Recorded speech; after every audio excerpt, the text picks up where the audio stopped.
What is up, guys? Alex Acevedo here with Fearless Sports Performance. Today I want to talk about coaching movement and why drills are important. So some important distinctions to make when talking about coaching movement.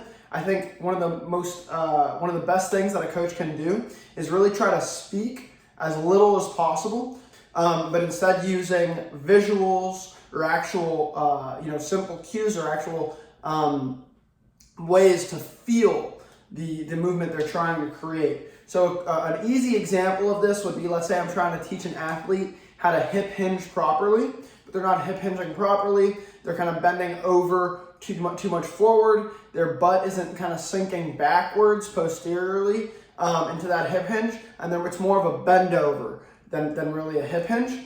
That's something I could do to help them feel that rather than telling them what to do.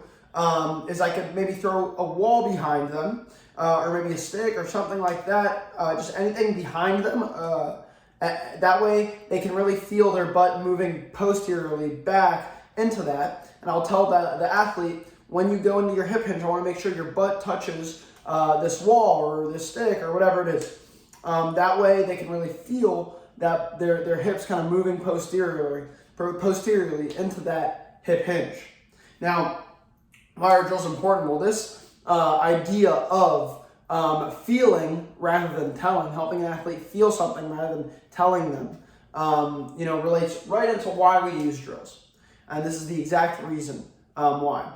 And language, especially with such a complex movement like throwing or hitting, something like that, because the movement is so complex and dynamic and it's moving fast, and speed really is the name of the game with a lot of those movements. It's really hard to kind of consciously think about the movement you're doing. And when you kind of tell an athlete what to feel and try to get them to feel it consciously, it's really hard to get them to transfer that to our competitive movements, our in-game throwing, our in-game swing, our bullpens, all those fast-paced movements. It's really hard to kind of get that translation and get those movements that we work on. Let's say we're moving slowly and kind of teaching them with words. It's really hard to get those to translate. But using drills in which you don't have to think about the movement, but you add constraints that kind of force them to move in the way that we want to get them to move and force them to make that biomechanical change.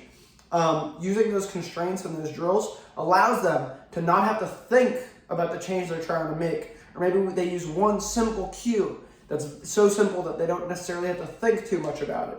And they can just unconsciously move through the movement, just be quick and be fast, not have to consciously think through what exactly they're doing in the movement.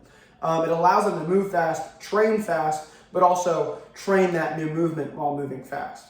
Sometimes it could be really helpful to move through a movement slowly and feel the actual movement before we get them moving fast, but it's really hard to get that to translate when we're moving slowly to then when we ramp up the speed and move fast, which is why a lot of times you won't see that translation right away when you teach an athlete to move a certain way in a manner that's slow, or you tell them, hey, try this, and they do that on like a lower intensity throw and it works, but then when they ramp up to that high speed movement, it doesn't always translate.